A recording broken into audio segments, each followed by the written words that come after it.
إن الحمد لله نحمده ونستعينه ونستغفره ونعوذ بالله من شرور أنفسنا ومن سيئات أعمالنا من يهده الله فلا مضل له ومن يضلل فلا هادي له وأشهد أن لا إله إلا الله وأشهد أن محمدًا عبده ورسوله يا أيها الذين آمنوا اتقوا الله حق تقاته ولا تموتن إلا وأنتم مسلمون يا أيها الناس اتقوا ربكم الذي خلقكم من نفس واحدة وخلق منها زوجها وبث منهما رجالا كثيرا ونساء واتقوا الله الذي تساءلون به والأرحام إن الله كان عليكم رقيبا يا أيها الذين آمنوا اتقوا الله وقولوا قولا سديدا يصلح لكم أعمالكم ويغفر لكم ذنوبكم ومن يطع الله ورسوله فقد فاز فوزا عظيما أما بعد فإن خير الحديث كتاب الله وخير الهدي هدي محمد صلى الله عليه وسلم وشر الأمور محدثاتها وكل محدثة بدعة وكل بدعة ضلالة وكل ضلالة في النار أعوذ بالله من الشيطان الرجيم بسم الله الرحمن الرحيم كل نفس ذائقة الموت محترم حاضرین جمعہ، میرے عزیز اسلامی اور ملی بھائیوں، اللہ تبارک و تعالیٰ نے جب آدم علیہ السلام کو پیدا کیا تو پیدا کرنے کے بعد آدم علیہ السلام کی پشت پر ہاتھ پھیر کے آدم علیہ السلام کی نسل سے پیدا ہونے والے ہر انسان کو، قیامت تک پیدا ہونے والے تمام انسان کو اللہ تبارک و تعالیٰ نے نکال کر بکھیر دیا۔ اس وقت ہمارے اور انسانوں کی حیثیت ایک چھوٹی سی چیونٹی جیسی تھی جو بہت ہی چھوٹی ہوتی ہے، اور پھیلانے کے بعد اللہ تبارک و تعالیٰ نے ہم سے وعدہ لیا۔ اس وعدے کو اللہ تبارک و تعالیٰ نے قرآن کریم کے اندر ذکر کیا ہے۔ اللہ تبارک و تعالیٰ نے قرآن کریم کے اندر فرمایا وَإِذْ أَخَذَ رَبُّكَ مِن بَنِي آدَمَ مِن ظُهُورِهِمْ ذُرِّيَّتَهُمْ وَأَشْهَدَهُمْ عَلَىٰ أَنفُسِهِمْ أَلَسْتُ بِرَبِّكُمْ قَالُوا بَلَىٰ شَهِدْنَا۔ جب تمہارے رب نے آدم علیہ السلام کے پشت سے ان کی ذریت کو نکال کے، اور اس آیت کریمہ کی تفسیر میں حدیث میں بیان کیا گیا ہے کہ اللہ تبارک و تعالیٰ نے آدم کی پشت پہ ہاتھ پھیرا، اور پھیرنے کے بعد جتنی ذریت قیامت تک پیدا ہونے والی تھی، آدم علیہ السلام کے نسل سے جتنے لوگ قیامت تک پیدا ہونے والے ہیں، سب کو نکال کے اپنے سامنے یوں بکھیر دیا، اور ان کی مثال بالکل چھوٹی چیونٹی جیسی تھی۔ اللہ تبارک و تعالیٰ نے ان سے عہد لیا، پیمان لیا، اور وہ عہد پیمان دینے والے ہم خود ہیں۔ اللہ تبارک و تعالیٰ نے ان سے پوچھا تھا کہ الست بربکم، کیا میں تمہارا رب نہیں ہوں؟ ساری ذریت نے، سارے لوگوں نے، سارے انسانوں نے، آدم علیہ السلام سے لے کر قیامت تک جتنے بھی انسان پیدا ہوں گے، چاہے وہ مسلمان ہوں یا غیر مسلم ہوں، سارے لوگوں نے گواہی دی، بالا شہیدنا، کیوں نہیں، ہم گواہی دیتے ہیں، یعنی ہماری گواہی یہ تھی کہ اللہ تبارک و تعالیٰ ہی ہمارا رب ہے۔ یہ گواہی اس وقت مکمل ہوئی، یہ انسان کا سب سے پہلا مرحلہ تھا جس سے اللہ تبارک و تعالیٰ نے اپنی ربوبیت کا اقرار کروایا تھا۔ ہمیں یاد نہیں کہ ہم نے رب تعالیٰ کے سامنے یہ عہد کیا تھا کہ رب تعالیٰ تو ہی ہمارا رب ہے۔ کچھ زندگی ایسی ہوتی ہے جو بھول جاتے ہیں، ان میں سے یہ پہلی زندگی تھی کہ پہلی بار ہمیں آدم علیہ السلام کی پشت سے نکالا گیا اور ہم سے عہد لیا گیا، جس کا ہمیں آج بھی کوئی کسی بھی طرح کا پتہ نہیں ہے، ہمیں یاد نہیں ہے۔ اگر رب تعالیٰ قرآن کے اندر ذکر نہیں کرتا، نبی اکرم صلی اللہ علیہ وسلم اس کی تفسیر احادیث کے اندر بیان نہیں کرتے، تو ہمیں معلوم نہیں ہوتا کہ اللہ تبارک تعالیٰ نے ہم سے عہد لیا ہے۔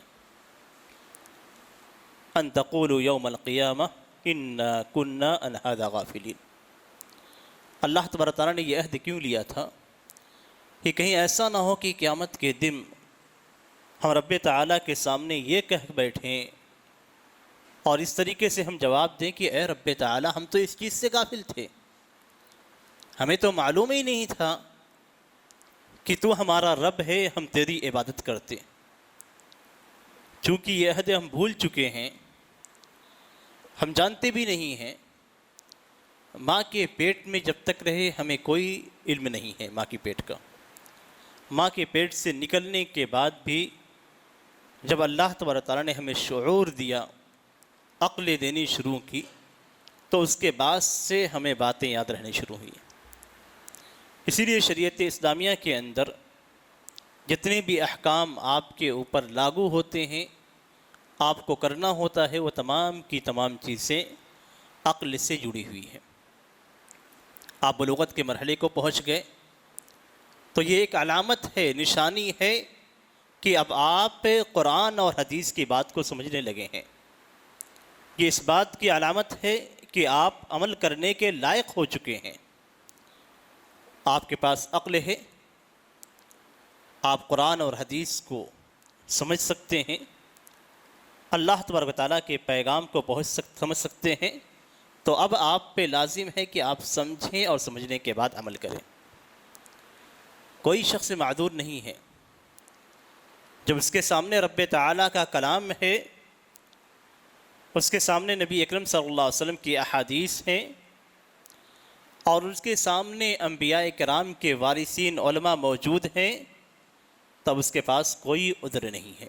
یہ دنیا دار عمل ہے، اس دنیا میں ہمیں لایا گیا ہے اس لیے نہیں کہ ہم کھائیں اور پئیں اور موج اور مستی کریں اور اس کے بعد دنیا سے چلے جائیں۔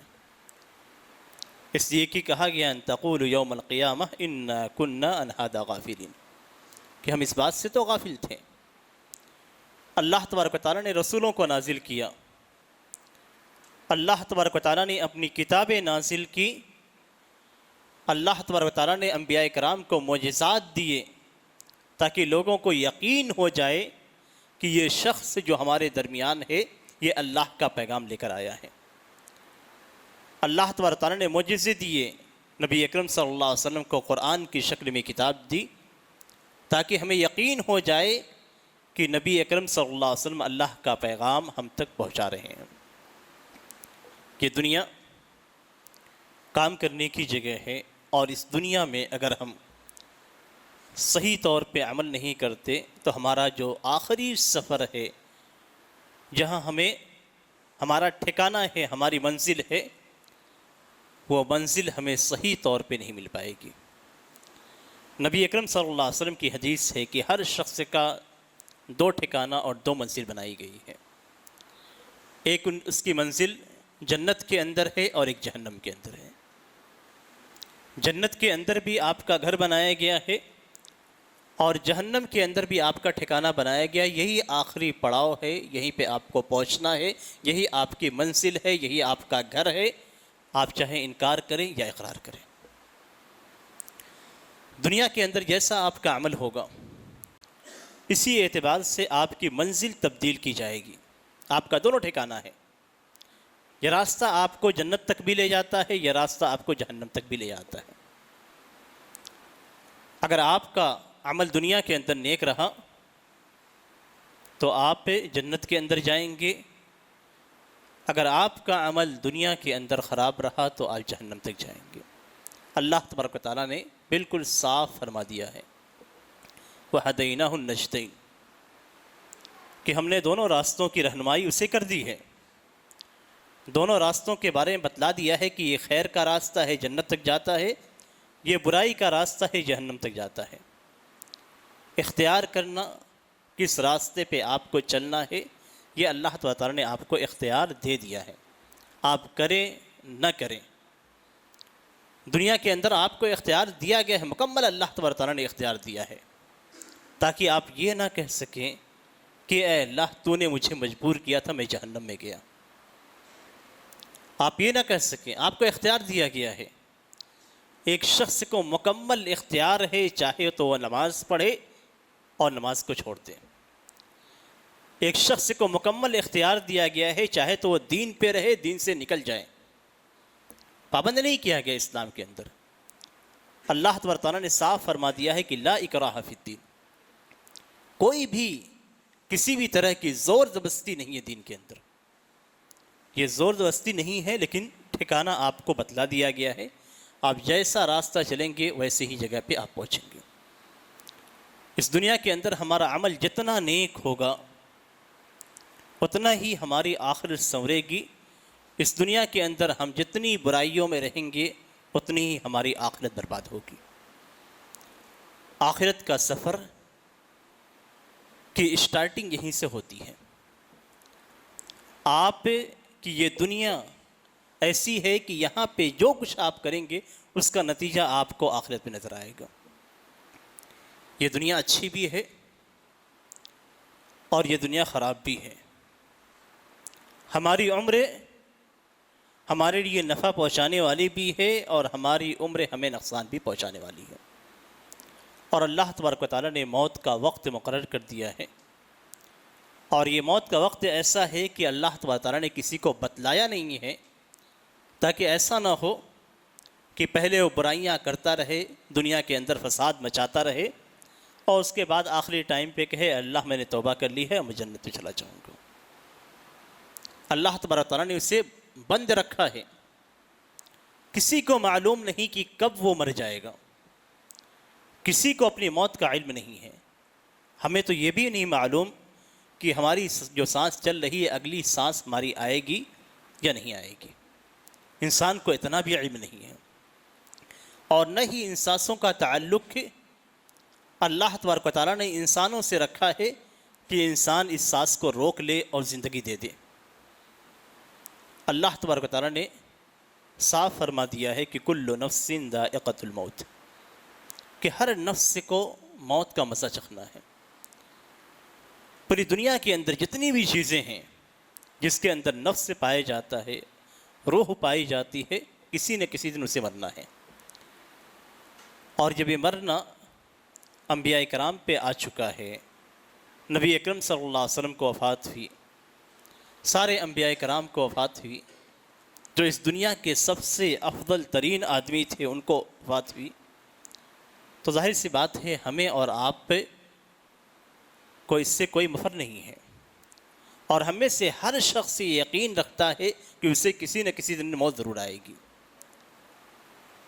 اگر ہمیں تصور کرنا ہے اس زندگی کی اور اس کی لذتوں کا، اگر ہمیں یہاں کے گھر، یہاں کی چیزیں اور دنیا کی جو معاملات ہیں یہ بہت اچھے لگتے ہیں، تو ہم صرف اپنے ذہن کے اندر موت کا تصور لے کر چلائیں، صرف اپنے مرنے کا تصور کریں، اور مرنے کے بعد جو حالات پیش آتے ہیں صرف اس کا ادنا تصور کر لیں تو ساری لذات، دنیا کی لذتیں پھیکی پڑ جائیں گی۔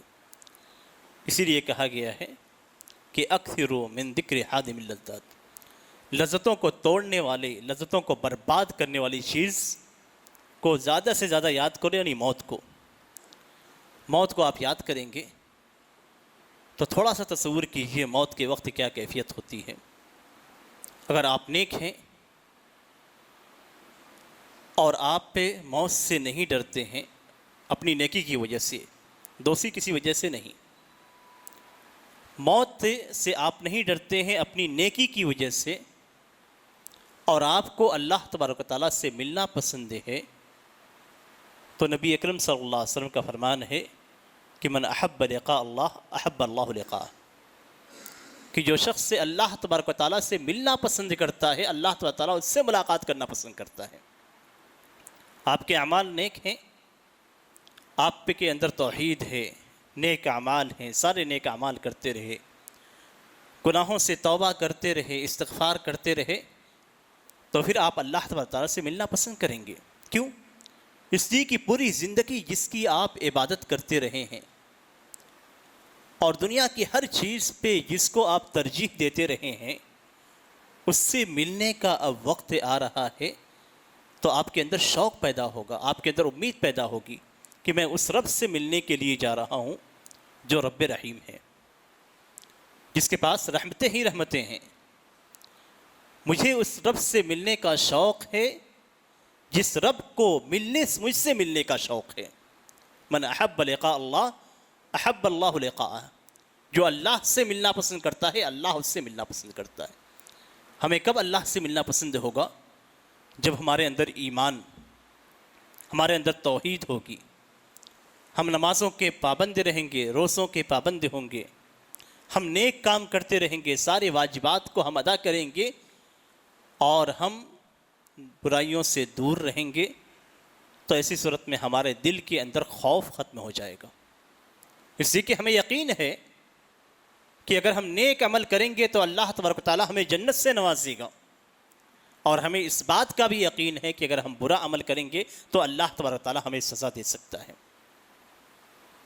دونوں باتوں کا یقین ہے۔ جب ہم توبہ استغفار کریں گے تو ہم نیکیوں میں داخل ہوں گے، جب ہم نیکیوں کی طرف آگے بڑھیں گے تو ہمیں شوق ہوگا اللہ تبارک و تعالیٰ سے ملنے کا، اور یہ شوق ہمارا اللہ تبارک و تعالیٰ کی محبت کو زیادہ کرے گا، اللہ ہم سے محبت کرے گا، اللہ کے اندر شوق ہوگا، اللہ تبارک و تعالیٰ پسند کرے گا کہ ملے، ہماری موت اس وقت آسان ہو جائے گی۔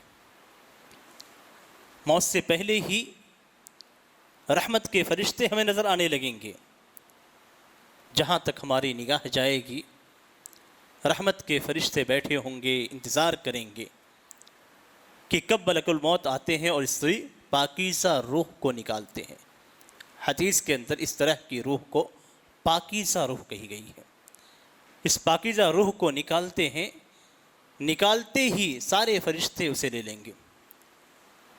جنت کا کپڑا ہوگا جس میں لپیٹا جائے گا، جنت کی خوشبو ہوگی جو اس کپڑے کے اندر بسی ہوئی ہوگی، لے کر روح کو جائیں گے۔ آسمان کے فرشتے پوچھیں گے کہ یہ کون ہے، یہ کون بہترین روح ہے؟ بتایا جائے گا کہ یہ فلاں ابن فلاں ہے، اس کے لیے آسمان کے دروازے کھول دیے جائیں گے، رب تعالیٰ تک پہنچائی جائے گی۔ رب تعالیٰ فرمائے گا کہ اس کے نام کو علیین میں لکھ دیا جائے، علیین میں اس کے نام کو لکھا جائے گا، اور اس کی روح کو اس کے قبر میں جس میں لوٹا دیا جائے، جس میں لوٹا دی جائے گی۔ دو فرشتے آئیں گے جس کی ہم نے ساری زندگی عبادت کی ہے، اس کے تعلق سے سوال کیا جائے۔ الست بربکم کا سوال ہوگا، من ربک، کہ کون تمہارا رب ہے؟ مومن ہے بتا دے گا کہ اللہ تبارک و تعالیٰ۔ دین کے بارے میں پوچھا جائے گا، جس پہ ہمیشہ عمل کرتا رہے اس دین کے بارے میں بتائے گا، جس نبی اکرم صلی اللہ علیہ وسلم کی اطاعت پوری زندگی اس نے کی ان کے نام کو بتلائے گا۔ پوچھا جائے گا تمہیں کیسے معلوم ہوا کہ یہ نبی ہے؟ وہ کہے گا کہ میں نے اللہ کی کتاب پڑھی، اس پہ ایمان لایا۔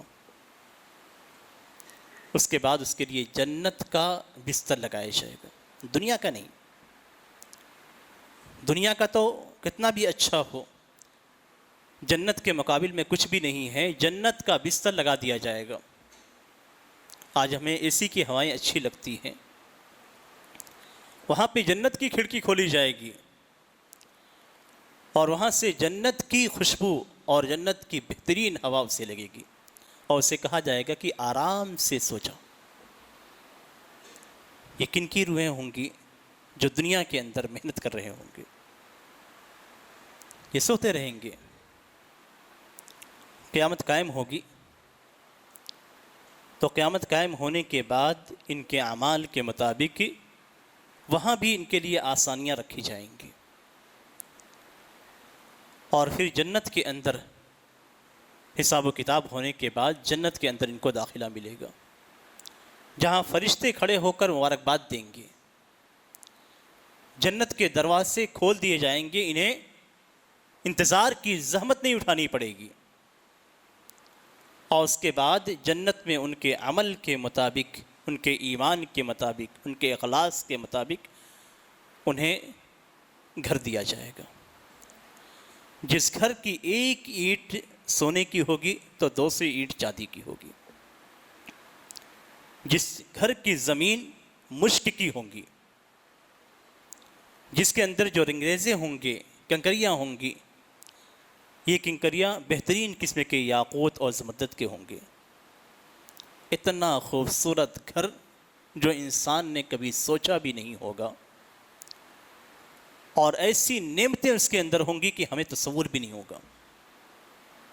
ہم کھائیں گے، پئیں گے، اور پھر ہمیں کسی بھی چیز کی، کسی بھی حاجت کی، قضاء حاجت کی ہمیں ضرورت پیش نہیں آئے گی۔ نہ ہمیں پیشاب ہوگی، نہ پیخانے ہوں گے، اس طرح کی گندگیوں کا تصور ہی نہیں ہوگا، نہ ہم سے بلغم خارج ہوگا۔ خوبصورت سے خوبصورت ترین افراد، ہماری شکلیں خوبصورت سے خوبصورت ترین افراد میں تبدیل کر دی جائیں گی۔ ہمارے لیے جنت میں خادم موجود رہیں گے، آپ انہیں دیکھیں گے تو سمجھیں گے کہ یہ موتیاں بکھری ہوئی ہیں۔ اتنی خوبصورت جنت ہے، اتنی خوبصورت جنت ہے کہ نبی اکرم صلی اللہ علیہ وسلم نے فرمایا کہ آج تک کسی نے اس کے بارے میں سنا نہیں ہوگا، کسی کے دل پہ اس کا تصور کھٹکا نہیں ہوگا۔ یہ اتنی خوبصورت جنت اللہ تبارک و تعالیٰ نے مومنوں کے لیے تیار کی ہے۔ آخرت کا سفر بہت مشکل نہیں ہے اگر ہمارے اعمال نیک ہیں، اور اگر ہمارے اعمال نیک نہیں ہیں تو آخرت کا سفر اتنا مشکل ہے کہ ہمیں سے کسی نے تصور بھی نہ کیا ہوگا، اتنا زیادہ مشکل ہے۔ ایک طرف نعمتیں ہیں جو مومنوں کے لیے ہیں، نیک عمل کرنے والوں کے لیے ہے، دوسری طرف ویسا ہی عذاب ہے جو ان لوگوں کے لیے ہے جو اللہ تبارک و تعالیٰ کے ایمان رکھتے ہوئے بھی اللہ تبارک و تعالیٰ کے فرائض اور واجبات سے کوتاہی برتتے ہیں، نمازوں کو چھوڑتے ہیں، روزوں کو چھوڑتے ہیں، حلال اور حرام کی تمییز نہیں کرتے ہیں۔ قبر کا عذاب جو سب سے پہلا مرحلہ ہے، قبر سے ہی عذاب کا سلسلہ شروع ہو جائے گا۔ اور قبر کی زندگی کب سے شروع ہوتی ہے؟ جب ہمیں قبر میں ڈالا جائے گا وہاں سے اسٹارٹ رہے گی جب تک قیامت قائم نہ ہو جائے، سور کے اندر پھونک نہ مار دی جائے اس وقت تک ہم قبر کے اندر رہیں گے، اور ہمارے ساتھ ہمارے عمل کے مطابق معاملہ کیا جائے گا۔ نبی اکرم صلی اللہ علیہ وسلم کی حدیث ہے کہ آپ صلی اللہ علیہ وسلم 2 قبر کے پاس سے گزرے۔ ہمارے دنیا کے اندر جو گناہ ہوتے ہیں ان کے اثر قبر کے اندر بھی ہوگا اور آخرت میں بھی ہوگا۔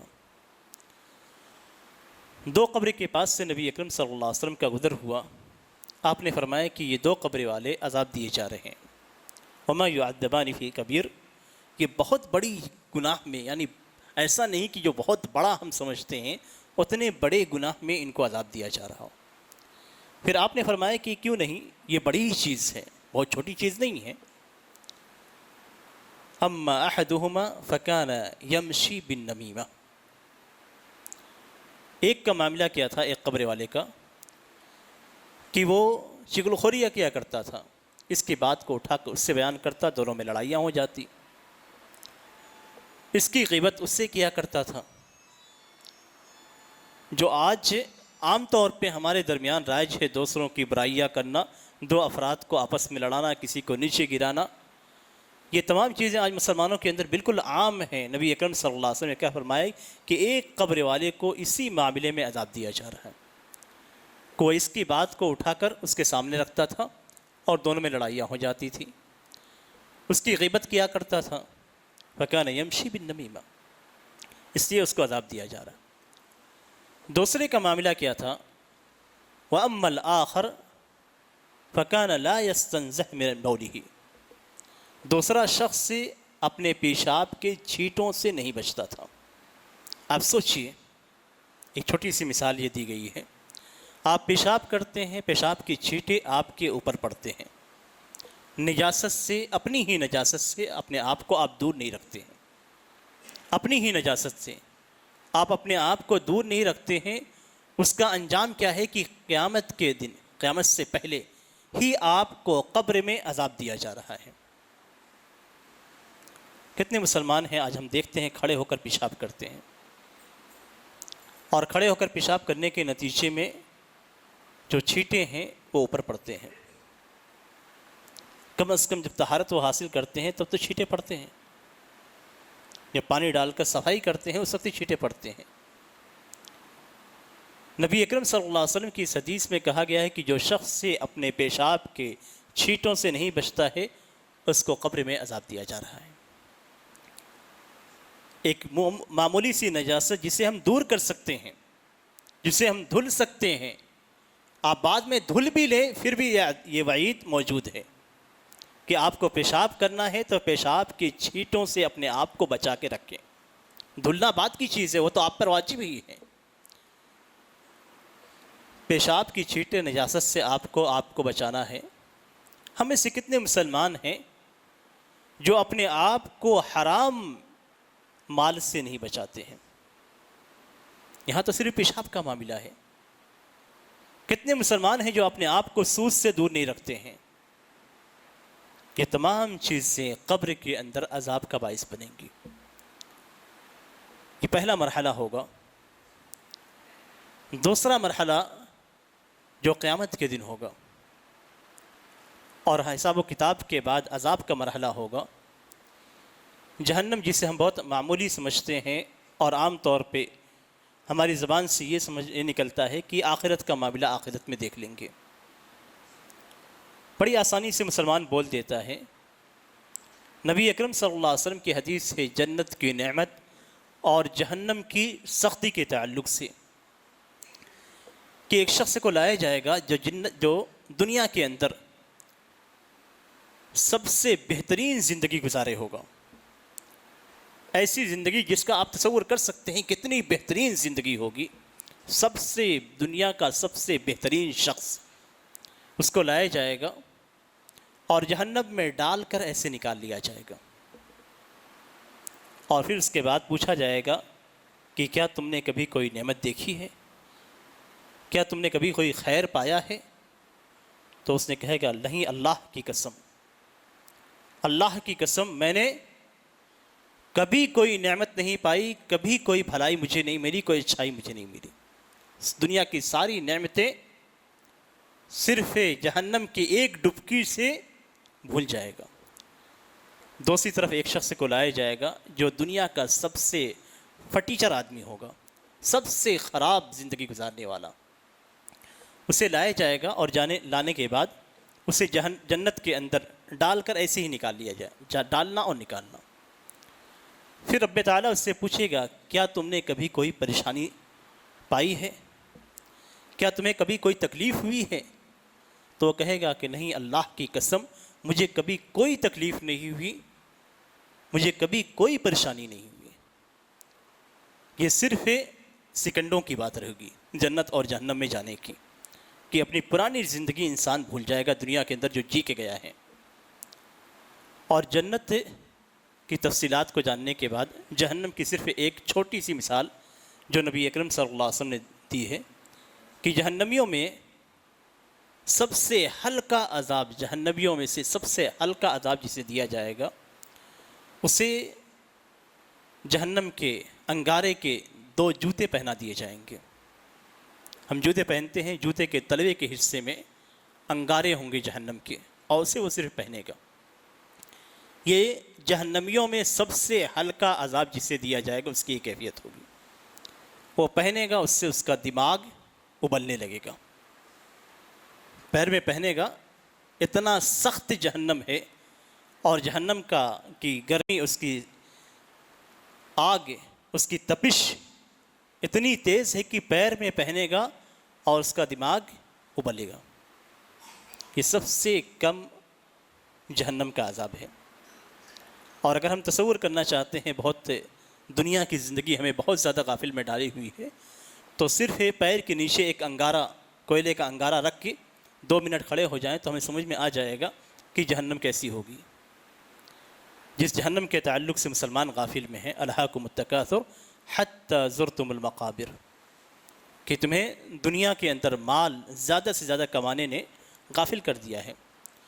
دنیا کی چکا چوندھ، ایک دوسرے سے آگے بڑھنا، مال زیادہ میرے پاس ہو، میں امیر بن جاؤں، میں مالدار بن جاؤں، اس چکر میں تم پوری زندگی گزار کر حتی زرتم المقابر، قبروں کی زیارت تم نے کی، قبر کے اندر چلے گئے۔ ساری چیزیں آپ کی دنیا کے اندر ہی رہ جائیں گی۔ آپ خود اپنی آنکھوں سے دیکھتے ہیں، اپنے آباء و اجداد کو ہم نے دیکھا کہ اپنا سارا مال، ساری زندگی، سارا گھر، ساری تکلیفیں اس دنیا کے اندر اٹھا کر قبر کے اندر چلے گئے۔ کیا حاصل ہوا ان کو؟ جو حاصل ہوا یہی ہمیں حاصل کرنے کی ضرورت ہے، اور کچھ بھی نہیں۔ جو حاصل ہوا وہ دنیا کے اندر انہوں نے جتنی نیکیاں کما لی، جتنے اچھے کام انہوں نے کر لیے، یہی وہ اپنے ساتھ قبر تک لے گئے۔ قبر میں فرشتوں کے جواب وہ دیے، دینے کے بعد ان کو جو نیکیاں تھیں وہ نیکیاں انہیں حاصل ہوئی، اور یہی چیزیں انہیں جنت کے اندر داخل کریں گی اور جنت کے اندر اونچا مقام دیں گی۔ آپ کو آپ کے عمل کے سوا کوئی دوسری چیز سے جنت تک پہنچانے والی نہیں ہے۔ ایمان کے ساتھ عمل، اور جب عمل ہوگا تو اللہ تبارک تعالیٰ کی رحمت داخل ہوگی۔ کوئی بھی شخص جنت میں اپنے عمل کے بھروسے پہ نہیں جا سکتا ہے کہ نہیں میں عمل کروں گا اور عمل کے بھروسے میں جنت میں داخل ہو جاؤں گا، نہیں، جب تک اللہ تبارک تعالیٰ کی رحمت اس کے ساتھ شامل نہ ہو۔ نبی اکرم صلی اللہ علیہ وسلم کی حدیث ہے کہ بنو اسرائیل کے ایک شخص کو جنت میں داخل کیا جائے گا، اس کے بارے میں کہا جائے گا کہ تو اسے جنت میں داخل کر دیا جائے۔ اللہ تبارک تعالیٰ فرمائے گا فرشتوں سے کہ میرے اس بندے کو میری رحمت سے جنت میں داخل کر دے۔ وہ شخص کہے گا اے اللہ مجھے میرے عمل کے بدلے تو جنت میں داخل کر دے۔ 80 سال اس نے اللہ تبارک و تعالیٰ کی عبادت کی تھی، 80 سال، اور اللہ تبارک و تعالیٰ نے اسے کیا دیا تھا کہ ایک نہر کے کنارے اچھا پانی تھا، وہاں سے وہ پیتا تھا، روز آنا اس کے پاس سے انار آتے تھے، اس سے وہ کھاتا تھا اور اللہ کی عبادت میں لگا رہتا تھا۔ 80 سال اس نے اللہ کی عبادت کی۔ اللہ تبارک تعالیٰ سے وہ کہے گا کہ اے اللہ مجھے میرے عمل کے بدلے تو جنت میں داخل کر دے۔ اللہ تبارک تعالیٰ کہے گا ٹھیک ہے، اس کے سارے اعمال کو ایک پرڑے میں رکھا جائے اور اس کی ایک آنکھ دوسرے پرڑے میں رکھ دی جائے۔ آنکھ کی نعمت 80 سال کی عبادت پہ بھاری ہو جائے گی۔ اور یہ سمجھنا اگر ہو تو جس کو آکسیجن کی کمی ہوتی ہے، ہاسپٹلوں کے چکر لگاتے ہیں، پریشانیاں ہوتی ہیں، ہاسپٹلوں کے چکر لگاتے ہیں، لاکھوں کروڑوں خرچ کرتے ہیں، تصور کر سکتے ہیں کہ بدن کا ایک حصہ خراب ہوتا ہے تو ہم کتنے پیسے خرچ کرتے ہیں۔ تو آنکھ کی نعمت، جس نعمت کے ذریعے سے اس نے 80 سال تک دیکھا تھا، ایک آنکھ کی نعمت ایک پرڑے میں رکھی جائے گی، اس کی سارے اعمال دوسرے پرڑے میں رکھے جائیں گے، آنکھ کی نعمت بھاری پڑ جائے گی۔ اللہ تعالیٰ فرمائے گا اس کو جہنم میں ڈال دو، اس لیے کہ اس کا حساب ہو چکا، عمل کے بدلے اس کا حساب ہو چکا۔ تو پھر وہ کہے گا کہ نہیں اے اللہ مجھے اپنی رحمت سے تو جنت میں داخل کر دے۔ لیکن اللہ تبارک و تعالیٰ کی رحمت کب ملے گی؟ جب ہم اللہ تبارک و تعالیٰ کو خوش کریں گے، نیک اعمال کریں گے، اللہ تبارک و تعالیٰ کو خوش کرنے والے عمل کریں گے، تو ایسی صورت میں ہمیں اللہ تبارک و تعالیٰ کی رحمت ملے گی۔ نبی اکرم صلی اللہ علیہ وسلم نے فرمایا کہ کوئی بھی شخص اپنے عمل کے بدلے میں، عوض میں جنت میں داخل نہیں ہو سکتا ہے۔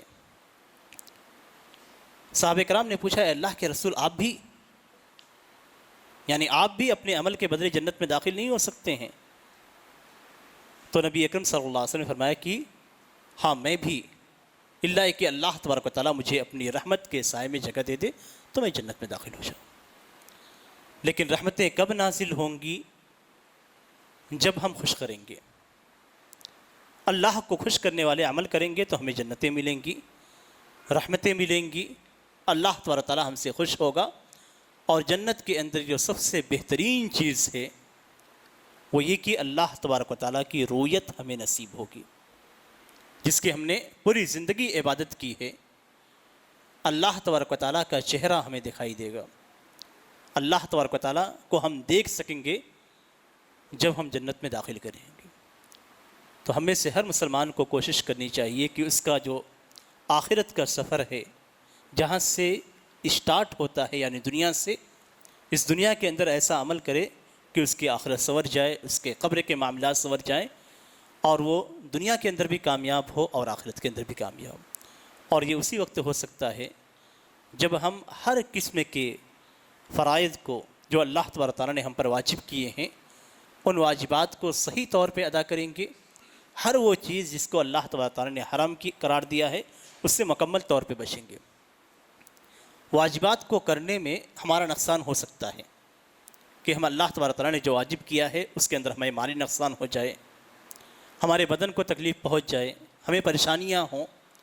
یہ ساری پریشانیاں ہم جھیلیں گے تبھی ہمیں آخرت ملے گی۔ حرام چیزوں سے دور رہنے میں ہو سکتا ہے کہ ہمارا کاروبار خراب ہو جائے، ہو سکتا ہے کہ ہمیں مالی پریشانی ہو سکتا ہے کہ ہمارے بچے اتنی اچھی تعلیم حاصل نہ کر سکیں جو ہماری تمنا ہے، ہو سکتا ہے ہم بچوں کو وہ نہ کھلا سکیں جو ہم کھلانا چاہتے ہیں، ہو سکتا ہے کہ ہم بچوں کو وہ گھر نہ دلا سکیں جو ہم دینا چاہتے ہیں۔ لیکن ان ساری چیزوں کے سامنے اگر ہم آخرت کے گھر کا تصور کر لیں اور بچوں کے لیے آخرت کا گھر تیار کر لیں تو ایسی صورت میں ہمارا کوئی گھاٹے کا سودا نہیں ہوگا، کبھی بھی ہم خسارے میں نہیں ہوں گے۔ تو دنیا کا ہمیشہ مقابلہ ہم آخرت سے کریں، دنیا کا مقابلہ آخرت سے کریں گے تو دنیا ہمارے سامنے بہت کمزور نظر آئے گی۔ دنیا کا مقابلہ اگر ہم جنت کے ساتھ کریں گے تو ہمارے سامنے دنیا کی پریشانیاں کچھ بھی نہیں، جیسا کہ حدیث کے اندر بھی ذکر کیا گیا، ہم سب بھول جائیں گے۔ مرنے کے بعد بھی ہمارے لیے اچھائیاں ہوں گی اور دنیا کے اندر بھی ہمارے لیے صبر ہوگا کہ ہم اللہ تبارک و تعالیٰ کے راستے پہ چل رہے ہیں، ہم اللہ کو خوش کر رہے ہیں، اللہ تبارک و تعالیٰ ہی ہمیں ہمارے لیے آخرت میں آسانی پیدا کرے گا۔ اس لیے ہمیں جو کرنا ہے اس دنیا کے اندر ہی کرنا ہے اور اللہ تبارک و تعالیٰ کے احکامات کے مطابق ہمیں دنیا میں چلنا ہے، تبھی ہمارا سفر آسان ہوگا، ورنہ سفر اتنا مشکل ہے کہ تصور کریں تو کانپ جائیں گے، بات بہت طویل ہو جائے گی۔ صرف صراط مستقیم پہ گزرنے کی جو تفصیل ہے، میں دو چیزوں کی آپ لوگوں سے گزارش کروں گا۔